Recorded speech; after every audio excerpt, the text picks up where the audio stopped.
A homicide investigation just wrapped up at a popular beach community. A person is dead after a late-night shooting. We are live from Ocean Beach near Hodad's with what we know so far. We just heard an immediate pop. We're like, what's going on here? And then after that pop, we just saw him in his neck. We saw him fall back. From sadness to outrage, Americans this morning still processing the assassination of Charlie Kirk. An update this morning on the huge manhunt for his killer. And changes coming to a busy street in the South Bay. The deadly crash finally inspiring change at this dangerous intersection. NBC 7 News Today starts now. Good morning, everybody. We'll get to that breaking news out of OB in just a moment. But first, we begin with the manhunt still underway for the gunman who killed popular conservative activist Charlie Kirk. Good morning once again. I'm Marianne Kushi. And I'm Stephen Luke. So the shooting, of course, sent shockwaves all across the country. The FBI is calling it a targeted attack, and a warning: while we're not showing the actual shooting video, some of the video that you're about to see may still be disturbing to watch. In the hours after what is being called a political assassination, armed officers swarming the campus of Utah Valley University. Hundreds of people were there during what Kirk called the American Comeback Tour. This 31-year-old conservative activist founded the Turning Point USA Association in 2012, and he was known for engaging young people on college campuses, proclaiming his Christian faith, and having mostly respectful debates with those who disagreed with him. This morning, the person who killed him has still not been found. Violence and murder are the tragic consequence of demonizing those with whom you disagree day after day, year after year, in the most hateful and despicable way possible. I want to be very clear that this is a political assassination. The university said the gunman fired from a building 200 yards away, as you can see on that map there briefly. This video right now shows you the rush to try and save him as they rush him to that private SUV. NBC7 spoke with witnesses describing this horrifying moment as it happened. We just heard an immediate pop.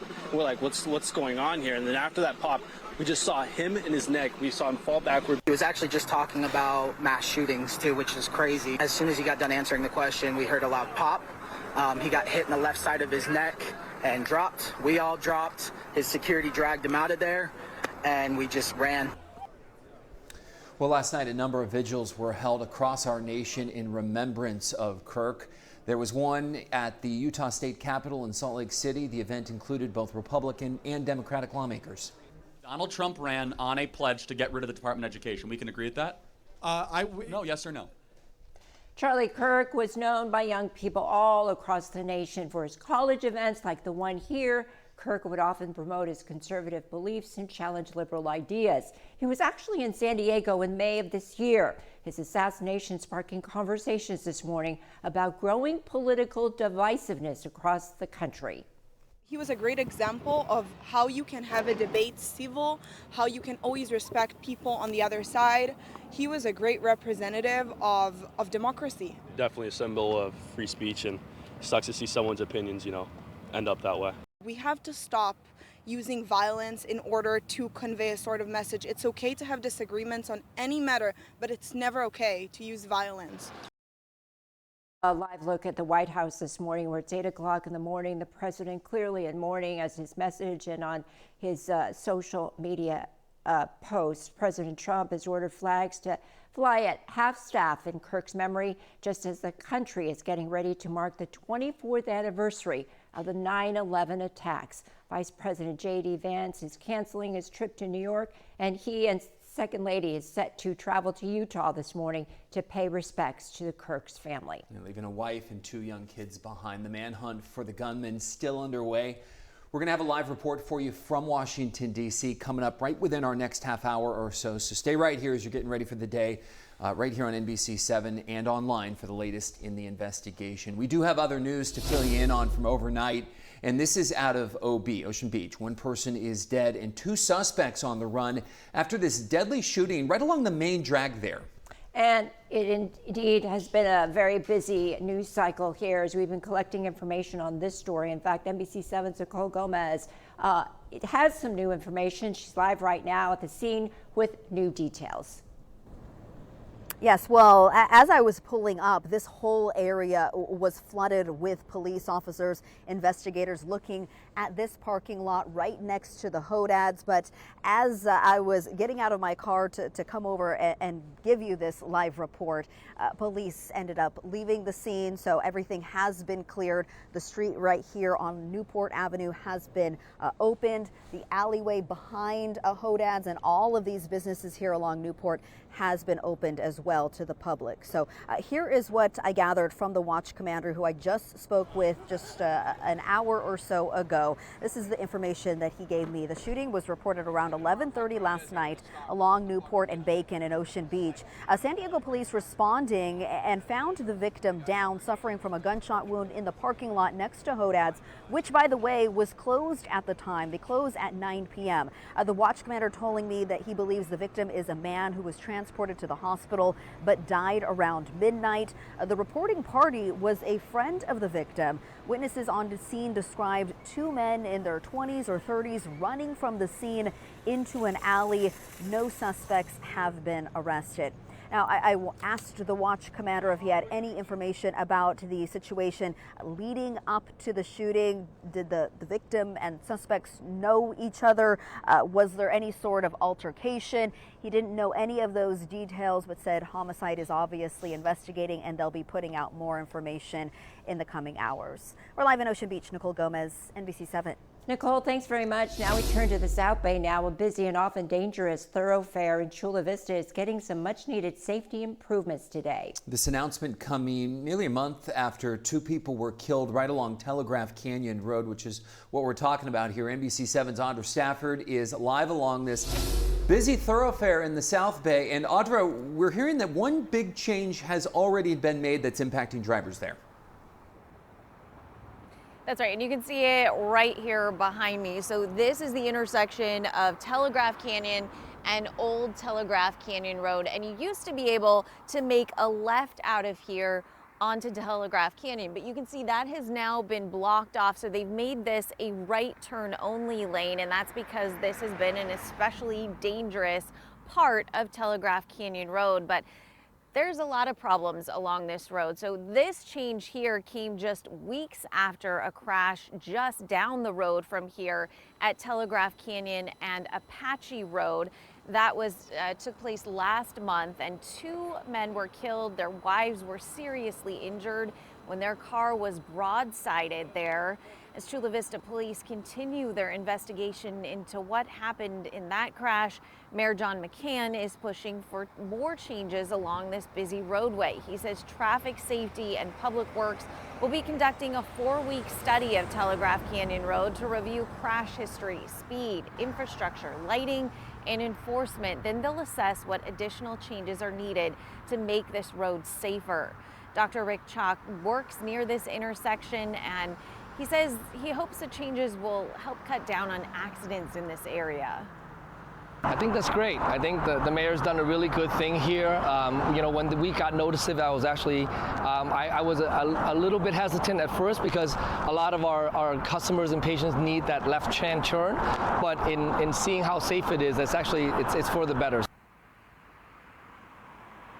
Yeah, so even though it may make things a bit more inconvenient for drivers, because if you aren't able to make that left, you'll have to go up, make a U-turn, come back around. The safety measure is definitely worth it. You heard him say it right there. So coming up in our next half hour, we're going to talk about why the change, especially this change here at this intersection, but why all of the safety changes that could be in store here along Telegraph Canyon Road are personal for Mayor John McCann. Reporting live in Chula Vista, I'm Audra Stafford, NBC7. A 21-year-old woman accused of drunk driving and hitting a 5-year-old girl pleaded not guilty. The judge issued an order for us not to show Savannah Taylor's face, so you won't see it, but she was there in court listening closely and looking over at her friends and family members during the proceeding. We had a reporter in the courtroom who was passing all of this along. Prosecutors say she revved her engine just before driving onto a closed park pathway in Liberty Station Saturday afternoon. She hit a 5-year-old girl who was riding a scooter, and that little kid is still in the hospital. Hitting the girl was just unbelievable. I couldn't believe it. The father ran and grabbed the girl. She was laying on the ground and brought her over here to the planter. and everybody was just distraught. Taylor is due back in court later this month. And Encinitas council member charged with assault has denied the accusations in front of the public and his peers and is now vowing to keep his position. We're talking about District 1 council member Luke Schaefer there returning to council chambers. This was last night as sheriff's deputies stood inside. He now faces various charges, including felony assault and hit and run driving for an incident that happened on July 5th. The accusers, Declan Caulfield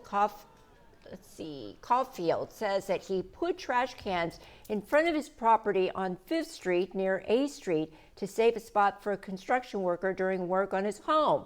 Well, Caulfield says that Schaefer wanted the spot and then backed his truck into the cans and hit him as well. Schaefer denied the accusations while the public expressed their own opinions.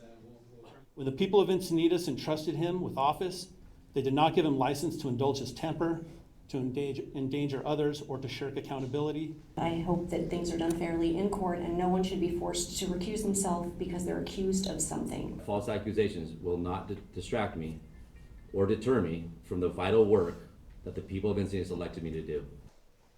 If convicted on all counts, Schaefer could face a 5-year prison sentence. Declan Caulfield also filed a protective order asking the court to keep from public view any and all video recordings or the incident, including body-worn camera video from responding officers. It is 5:11, our first chance to catch up with NBC7 meteorologist Brooke Martell. Take a look at our first alert weather forecast. Brooke, it's been nice the last day or two with this kind of ease in the temperatures. Exactly. I mean, temperatures are trending below seasonal averages. Really comfortable out there. Cloudy skies to start out once again this morning. And that's really for the coastline, for the valleys, extending right up to those mountain communities. By this afternoon, speaking of the mountains, we're still dealing with some breezy to gusty wind conditions there. That will also impact the desert region as we get into this afternoon.